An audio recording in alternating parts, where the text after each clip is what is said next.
आप सब लोगों का तहे दिल से बहुत बहुत शुक्रिया। इतनी तपती धूप के अंदर इतनी देर से इतनी बड़ी संख्या में आप लोग मेरा इंतजार कर रहे हैं। मैं आपका तहे दिल से बहुत बहुत शुक्रिया अदा करना चाहता हूं। जितने लोग इस वक्त टीवी में देख रहे हैं उन सब दर्शकों का भी मैं तहे दिल से शुक्रिया अदा करना चाहता हूं। सबको मेरा नमस्कार, सबको मेरा प्रणाम। दोस्तों, सीधा जेल से मैं आप लोगों के बीच में आ रहा हूं।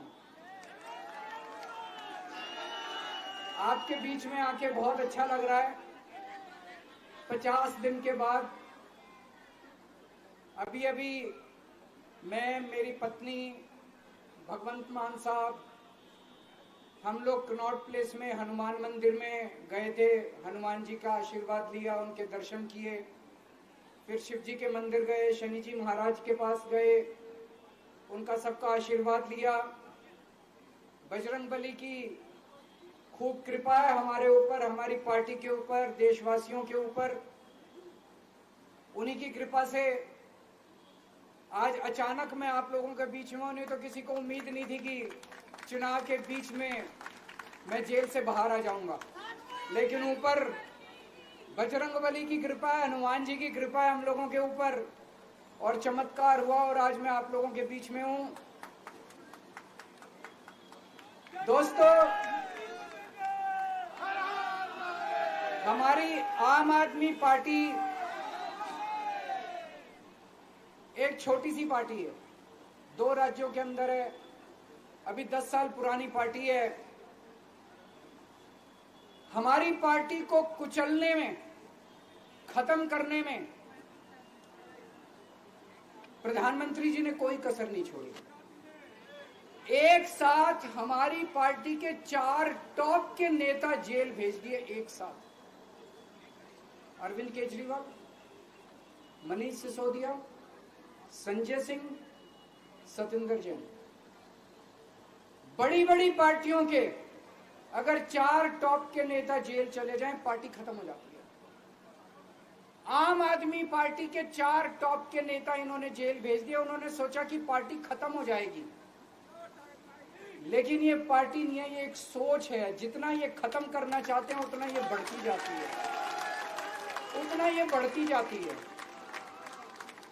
ये क्रश करना चाहते हैं प्रधानमंत्री जी आम आदमी पार्टी को। जो लोग मोदी जी से मिलने जाते हैं, वो कई लोग हमें भी जानते हैं, वो बाहर आके हमें बताते हैं कि आपके बारे में सबसे पहले मोदी जी से जो भी मिलने जाता है, सबसे पहले वो केजरीवाल की और आम आदमी पार्टी की 10 से 15 मिनट बात करते हैं। उनको कहते हैं कि आने वाले समय के अंदर आम आदमी पार्टी ही देश को भविष्य देने वाली है। वो खुद भी मानते हैं। इसीलिए वो चाहते हैं कि आज ही आम आदमी पार्टी को बढ़ने से रोका जाए, इनको कुचल दिया जाए। ये तानाशाही है। अगर उनको लगता है कि आम आदमी पार्टी आने वाले समय में बीजेपी को चैलेंज देने वाली है, आप अच्छे काम करो, आप देश को भविष्य दो। आज आपकी सरकार है केंद्र के अंदर, आप देश के लिए काम करोगे, आम आदमी पार्टी को कोई पूछेगा ही नहीं। लेकिन आप कुछ काम नहीं करो और आम आदमी पार्टी को कुचल दो, ये जनतंत्र नहीं है, ये इस देश की जनता पसंद नहीं करती। इन्होंने आम आदमी पार्टी को कुचलने में कोई कसर नहीं छोड़ी। छोटे से लोग हैं हम लोग, छोटी सी पार्टी है।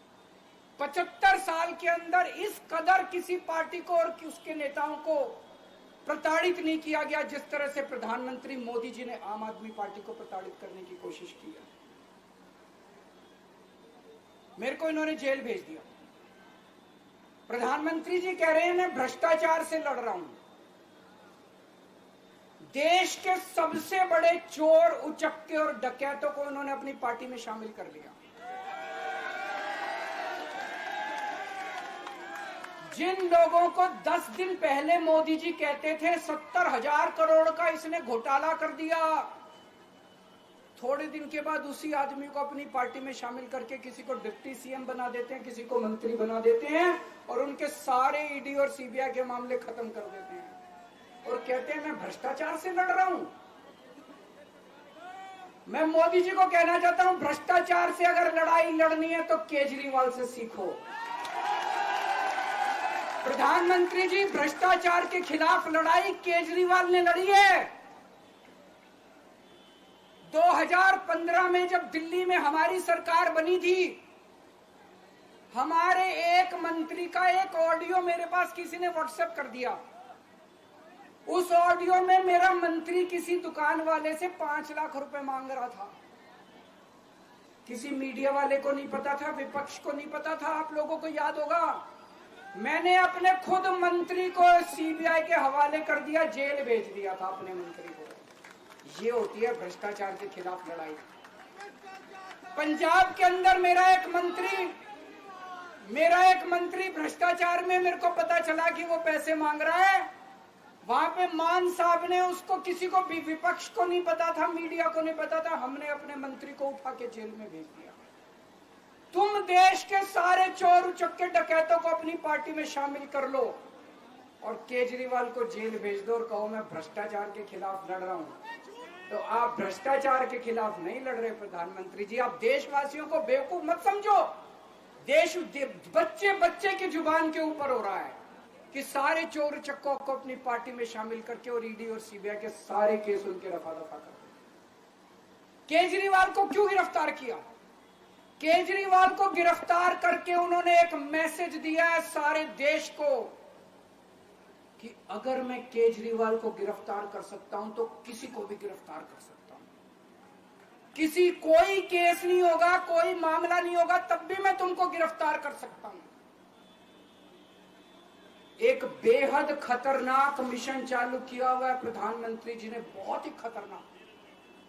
देशवासियों को यह समझने की, अब जब मैं बोलने जा रहा हूं, समझने की जरूरत है। उस मिशन का नाम है वन नेशन वन लीडर। देश के सारे नेताओं को खत्म करना चाहते हैं मोदी जी और इसको 2 स्तर के ऊपर इस मिशन को चला रहे हैं। जितने विपक्ष के नेता हैं उनको जेल भेजेंगे और जितने बीजेपी के नेता हैं उनको सबको निपटा देंगे, उनकी राजनीति खत्म करते जाएंगे, उनको सबको निपटाते जाएंगे। विपक्ष के अंदर आज इन्होंने मनीष सिसोदिया को जेल भेज दिया, संजय सिंह को जेल भेज दिया, सत्येंद्र जैन को जेल भेज दिया, केजरीवाल को जेल भेज दिया, हेमंत सोरेन को जेल भेज दिया, ममता दीदी के कई मंत्रियों को जेल भेज दिया, स्टालिन के कई मंत्रियों को जेल भेज दिया, केरला के सीएम के पीछे पड़े हैं। अगर ये चुनाव जीत गए, मेरे से लिखवा लो एफिडेविट के ऊपर, थोड़े दिन के बाद ममता दीदी जेल में होंगी, तेजस्वी यादव जेल में होगा, स्टालिन साहब जेल के अंदर होंगे, पिनरई विजयन जेल के अंदर होंगे, उद्धव ठाकरे जेल के अंदर होंगे, जितने विपक्ष के नेता ये सारे जेल के अंदर होंगे। अगर ये चुनाव जीत गए, इन्होंने बीजेपी का एक नेता नहीं छोड़ा। आडवाणी जी की राजनीति खत्म कर दी इन्होंने, मुरली मनोहर जोशी की राजनीति खत्म कर दी, सुमित्रा महाजन की, शिवराज सिंह चौहान जिसने मध्य प्रदेश का चुनाव जीत के दिया इन लोगों ने, शिवराज सिंह चौहान ने उसको मुख्यमंत्री नहीं बनाया, उसकी राजनीति खत्म कर दी। वसुंधरा राजे की राजनीति खत्म कर दी इन्होंने, खट्टर साहब की राजनीति खत्म कर दी, डॉक्टर रमन सिंह की राजनीति खत्म कर दी। अब अगला किसका नंबर है? योगी आदित्यनाथ। अगर ये चुनाव जीत गए, मेरे से लिखवा लो, 2 महीने के अंदर उत्तर प्रदेश का मुख्यमंत्री बदल देंगे। योगी आदित्यनाथ की राजनीति खत्म करेंगे, उनको भी निपटा देंगे। यही तानाशाही है दोस्तों। वन नेशन वन लीडर ये चाहते हैं, एक ही तानाशाह इस देश के अंदर बचेगा, एक ही तानाशाह इस देश के अंदर बचेगा। हमारा देश बहुत महान है, 4000 5000 साल पुराना हमारा देश है। इसके पहले पिछले 4000 साल में कई मौके आए जब इस देश के ऊपर तानाशाहों ने कब्जा करने की कोशिश की, लेकिन हमारे देश के लोगों ने उन तानाशाहों का तख्ता उखाड़ के फेंक दिया। जब जब हमारे देश में ऐसा मौका आया कि तानाशाह ने हमारे देश के ऊपर कब्जा करने की कोशिश की, इस देश की जनता ने उसका तख्ता उखाड़ के फेंक दिया। आज एक तानाशाह इस देश से जनतंत्र खत्म करना चाहता है। आज एक तानाशाह इस देश से लोकशाही खत्म करना चाहता है। मैं पूरे तन मन धन से लड़ रहा हूं, संघर्ष कर रहा हूं उस तानाशाह के खिलाफ। 140 करोड़ लोगों का साथ चाहता हूं मैं। मेरे अकेले के करने से नहीं होगा। 140 आज मैं आप लोगों से भीख मांगने के लिए आया हूं। 140 करोड़ लोगों से 140 करोड़ लोगों से भीख मांगने के लिए आया हूं। मेरे देश को बचा लो, मेरे भारतवर्ष को बचा लो, मेरा भारत बहुत इस तानाशाही से बचा लो मेरे दोस्त, मेरे देश को।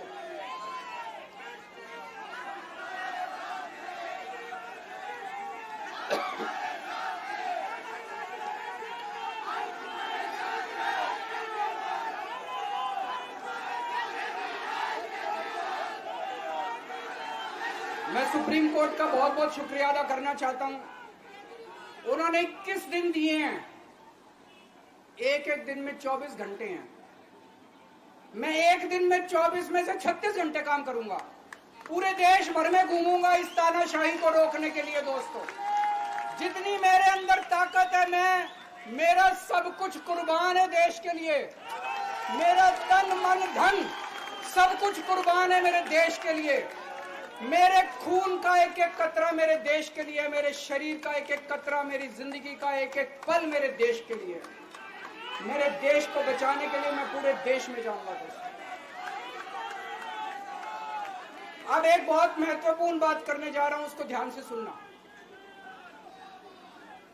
ये लोग इंडिया गठबंधन से पूछते हैं आपका प्रधानमंत्री कौन होगा। मैं बीजेपी से पूछता हूं आपका प्रधानमंत्री कौन होगा। आप लोग सोच रहे होंगे केजरीवाल क्या बात कर रहा है, मोदी जी होंगे। नहीं, मोदी जी अगले साल 17 सितंबर को 75 साल के हो रहे हैं। बीजेपी के अंदर मोदी जी ने 2014 में मोदी जी ने खुद ने रूल बनाया था कि बीजेपी के अंदर जो भी 75 साल का होगा उसको रिटायर कर दिया जाएगा। सबसे पहले आडवाणी जी को रिटायर किया गया, उसके बाद मुरली मनोहर जोशी जी को रिटायर किया गया, फिर सुमित्रा महाजन को रिटायर किया गया, फिर यशवंत सिन्हा को रिटायर किया गया। अब मोदी जी अगले साल 17 सितंबर को रिटायर होने वाले हैं। तो मैं बीजेपी से पूछना चाहता हूं आपका प्रधानमंत्री का दावेदार कौन है। दोस्तों, अगले साल 17 सितंबर तक अगर इनकी सरकार बनी, तो उस पर भी आऊंगा मैं। अगर इनकी सरकार बनी तो पहले अगले 2 महीने में योगी जी को निपटाएंगे ये, और उसके बाद मोदी जी के सबसे खास अमित शाह को ये प्रधानमंत्री बनाएंगे।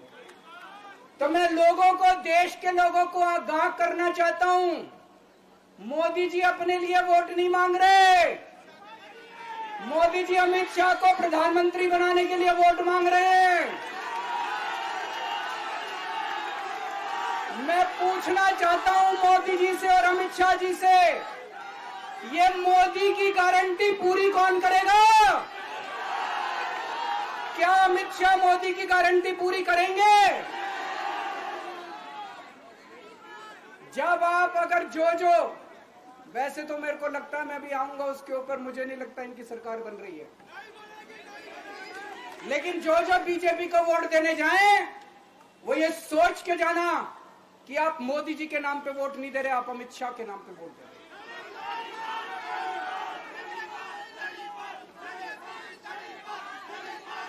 अब एक खुशखबरी आप लोगों के लिए, अब एक खुशखबरी है, सबको बता देना जो मैंने बातें कही है बड़ी सोच समझ के कही है। वहां बैठ के यही सोच रहा था 50 दिन से।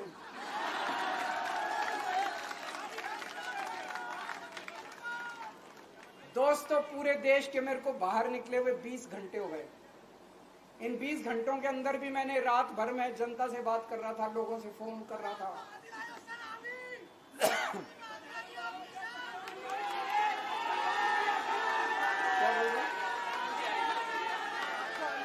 रात को आंधी आई थी।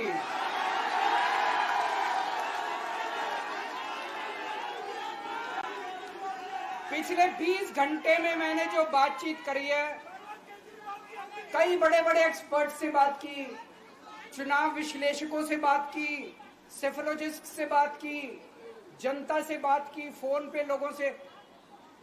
मेरा अपना आकलन है कि 4 जून के बाद इनकी सरकार नहीं बन रही, मोदी सरकार नहीं बन रही। दोस्तों, अगर मैं गलत हूं तो मेरे को बताना। हरियाणा में इनकी सीट कम हो रही है, राजस्थान में कम हो रही है, कर्नाटक में कम हो रही है, दिल्ली में कम हो रही है, बिहार में कम हो रही है, महाराष्ट्र में कम हो रही है, कर्नाटक में कम हो रही है, बंगाल में कम हो रही है, झारखंड में कम हो रही है। बढ़ कहां रही है? यूपी में कम हो रही है, बढ़ कहां रही है? बड़े एक भी जगह इनकी सीटें नहीं बढ़ रही हैं। मेरा अपना मानना है, और सट्टा बाजार में भी वो जो चल रहा है, इनकी 220 से 230 के बीच में सीट आ रही है, उससे ज्यादा सीट नहीं आ रही। मोदी सरकार नहीं बन रही है, केंद्र में इंडिया गठबंधन की सरकार बन रही है। आम आदमी पार्टी उस सरकार का हिस्सा होगी। दिल्ली को पूर्ण राज्य दिलाएंगे। दिल्ली का एलजी लोगों का एलजी होगा, दिल्ली का एलजी दिल्ली वालों का एलजी होगा। गुजरात से आया हुआ अभी, दिल्ली के लोगों का एलजी होगा, दिल्ली के लोगों का विकास होगा। एक और पॉइंट है, जब मैं जेल के अंदर था तो कुछ लोगों ने यह मुद्दा उठाया, केजरीवाल सीएम पद से इस्तीफा क्यों नहीं देता। दोस्तों, केजरीवाल को कभी किसी पद का लालच नहीं हुआ। मैं यहां मंत्री, मुख्यमंत्री, प्रधानमंत्री ये सब बनने नहीं आया। इनकम टैक्स में कमिश्नर की नौकरी करता था। कमिश्नर की नौकरी छोड़ के दिल्ली की झुग्गियों के अंदर 1 नहीं, 2 नहीं, 3 नहीं, 10 साल तक मैंने दिल्ली की झुग्गियों के अंदर काम किया है, सुंदर नगरी और नंद नगरी की झुग्गियों के अंदर। इनकम टैक्स कमिश्नर की नौकरी छोड़ के जब मेरे को दिल्ली की जनता ने पहली बार सीएम बनाया, असूलों के ऊपर 49 दिन के अंदर सीएम पद से इस्तीफा दे दिया था। एक चपरासी की नौकरी कोई नहीं छोड़ता। सीएम बनने के लिए लोग अपना दायां हाथ कटाने के लिए तैयार होते हैं। मैंने खुद से अपने आप सीएम की कुर्सी को लात मार दी थी 49 दिन के अंदर। मेरे लिए सीएम पद इंपॉर्टेंट नहीं है। आज मैंने सीएम पद से इस्तीफा क्यों नहीं दिया जेल जाने के बाद? दोस्तों, पिछले 75 साल में भारतवर्ष में इतने राज्यों के चुनाव हुए, इतने राज्यों के चुनाव हुए, दिल्ली के अंदर सबसे ऐतिहासिक बहुमत से आम आदमी पार्टी जीती। 55-56% वोट, एक बार 67 सीट, एक बार 62 सीट। इतने भारी बहुमत से आज तक कोई राज्य की सरकार 75 साल में नहीं जीती। इतने भारी बहुमत से जीतने के बावजूद झूठा केस, अब उनको पता है वो हमें हरा नहीं सकते दिल्ली के अंदर।